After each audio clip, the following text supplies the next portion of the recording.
नमस्कार, इशिका मेजवानी मध्ये आपलं खूप खूप मनापासून स्वागत आहे।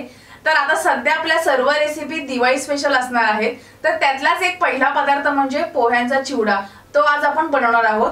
तर हा चिवडा अगदी खमंग आणि कुरकुरीत कसा बनवायचा हे मी तुम्हाला दाखवणार आहे आणि या व्हिडिओ मध्ये मी काही टिप्स देखील दिलेल्या आहेत, या तुम्ही मिस नका करू। त्यामुळे ही व्हिडिओ तुम्ही अगदी सुरुवातीपासून शेवटपर्यंत बघा, म्हणजे तुम्हाला समजेल की मी हा चिवडा कशा प्रकारे तयार केलेला आहे। तर आता वेळ न घालवता लागणारे साहित्य बघून घेऊया आणि रेसिपी बनवायला सुरुवात करूयात। इथे मी 1 किलो पातळ पोहे घेतलेत। इथे मी 1 वाटी चण्याच्या डाळ्या घेतल्यात। 1.5 वाटी खोबऱ्याच्या काप घेतलेत, सुकं खोबरं आहे। त्यानंतर मी अर्धी वाटी काजू घेतले, 1 वाटी कच्चे शेंगदाणे घेतलेत, 1 वाटी कढीपत्ता घेतलाय आणि 1 वाटी तेल। इथे मी या छोट्या चमच्याच्या मापाने 3 चमचे साखर घेतली आहे, 6 चमचे धणे घेतलेत, 4 चमचे बडीशेप घेतली आहे। इथे मी 10 तिखट हिरव्या मिरच्या घेतल्यात, त्याला मी बारीक असं कापून घेतले। तुम्हाला जर आवडत नसेल तर तुम्ही कमी तिखटाच्या ज्या मिरच्या आहेत त्या देखील घेऊ शकता। इथे मी 5 चमचे पिठी साखर घेतली आहे। त्यानंतर इथे मी 2 चमचे खसखस घेतली आहे, चवीनुसार मीठ, 1 चमचा जिरं, 1 चमचा हळद। तर चला आता आपण रेसिपी बनवायला सुरुवात करूया।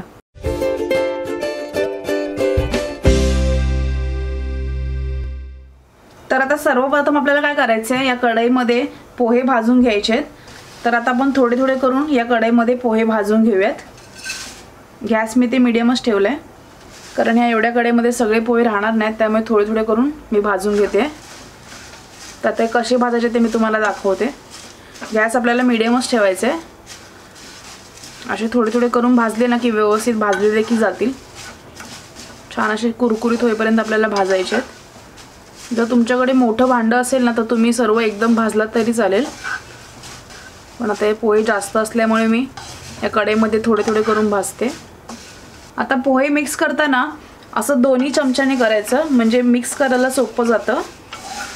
हे बघा अशा प्रकारे, आणि अगदी अलगद हाताने करायचे, नाहीतर पोह्यांचा चुरा होईल। आता आपले हे पोहे भाजून झालेत, तुम्हाला मी दाखवते बघा। हे बघा, तुम्हाला कदाचित आवाज आला असेल। तर अशा प्रकारे आपल्याला पोहे भाजून घ्यायचे आहेत। तर आता हे भाजलेले पोहे आपण परातीत काढून घेऊया आणि अशाच प्रकारे बाकीचे पोहे देखील आपण भाजून घेऊयात। आता आपण पोहे जे सुरुवातीला घेतो ना तेव्हा हे असे चपट असतात, हे बघा, आणि भाजल्यानंतर हे असे थोडे आकसले जातात, हे बघा।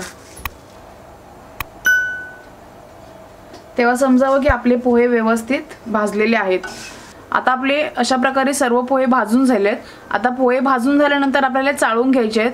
तर ते का चाळून घ्यायचे आहेत, कारण आपण जेव्हा पोहे भाजतो ना तर आपण चमच्याने फिरवत असतो, तर कधी कधी काही पोह्यांचा चुरा होतोय बघा, अशा प्रकारे, हे बघा। तर हा चुरा आपल्याला चाळून घ्यायचा आहे। तर आता आपण थोडे थोडे करून पोहे सर्व चाळून घेऊया। हे बघा असं चुरा निघतो।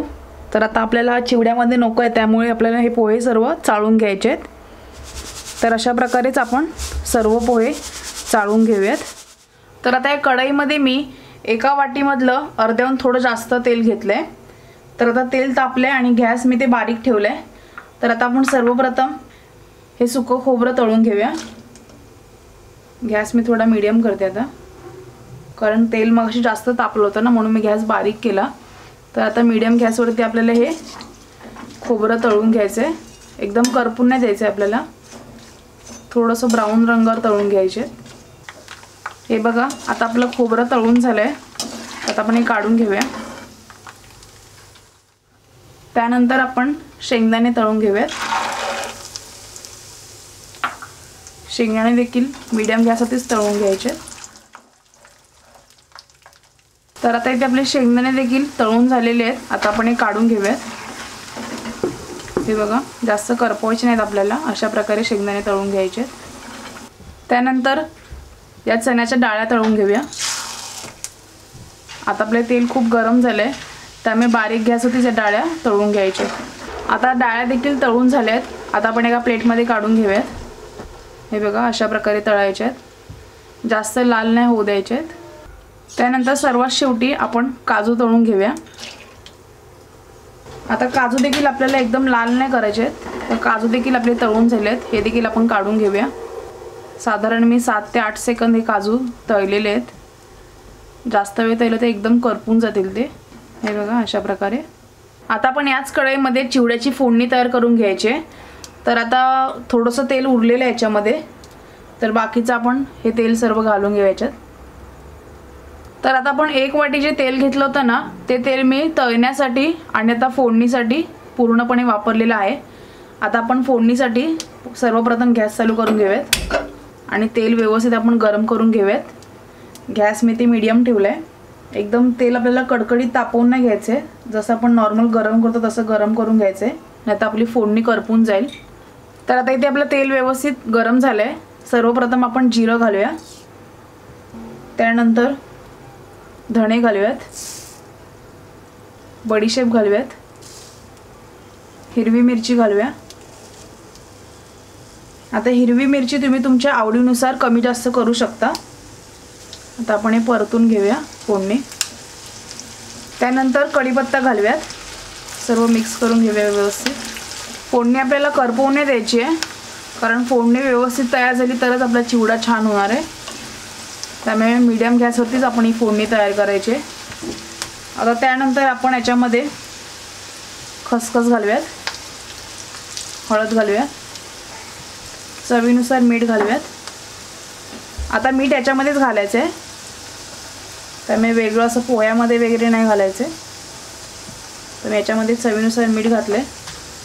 तर आपण पुन्हा हे सर्व मिक्स करून घेऊया।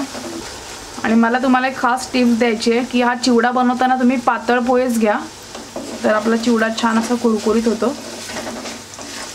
इथे आपली फोडणी तयार झाली आहे। आता आपण गॅस बंद करून घेऊयात। तर आपण हे तळून घेतलेले शेंगदाणे, डाळ्या, काजू आणि खोबरं आहे ना, त्याच्यामध्ये आपण हे भाजलेले पोहे घालूयात। इथे मी मोठंच भांडं घेतलं आहे, म्हणजे आपल्याला चिवडा मिक्स करायला सोपं जाईल। तर आता आपण हे पोहे असे थोडे पसरवून घेऊया। आता या पोह्यांवरती आपण जी फोडणी तयार केली आहे ना, ती घालून घेऊयात।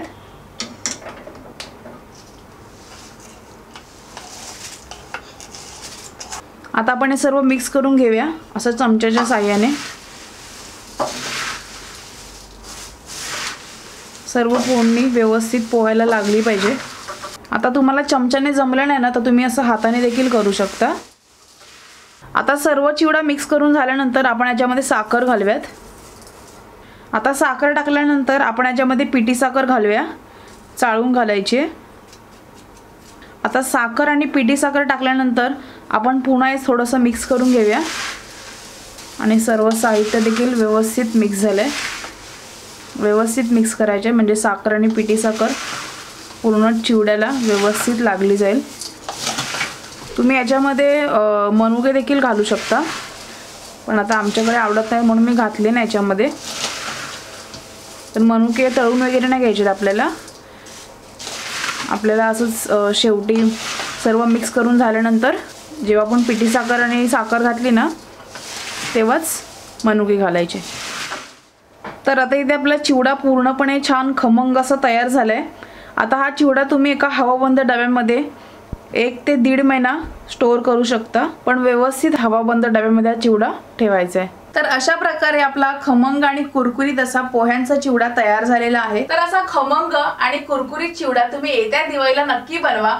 आणि सध्याच्या सिच्युएशनमुळे तुम्ही फराळाचे पदार्थ बाहेरून न विकत आणता घरच्या घरी अगदी सोप्या पद्धतीने कसे बनवाल हे मी तुम्हाला दाखवणार आहे। आणि अशा छान छान रेसिपी पाहण्यासाठी तुम्ही आम्हाला इंस्टाग्राम आणि फेसबुकवर देखील फॉलो करू शकता। आणि तुम्ही जर आमच्या चॅनलवर नवीन असाल तर चॅनलला अगोदर सबस्क्राइब करा आणि बाजूच्या बेल आयकॉनवर क्लिक करायला विसरू नका, जेणेकरून माझ्या प्रत्येक रेसिपीचे अपडेट तुम्हाला मिळत राहतील। तर आजची रेसिपी तुम्हाला कशी वाटली मला कमेंट करून नक्की कळवा। व्हिडिओला लाईक आणि शेअर करायला विसरू नका। आणि तुम्हा सर्वांनी येत्या दिवाळीच्या खूप खूप गोड शुभेच्छा।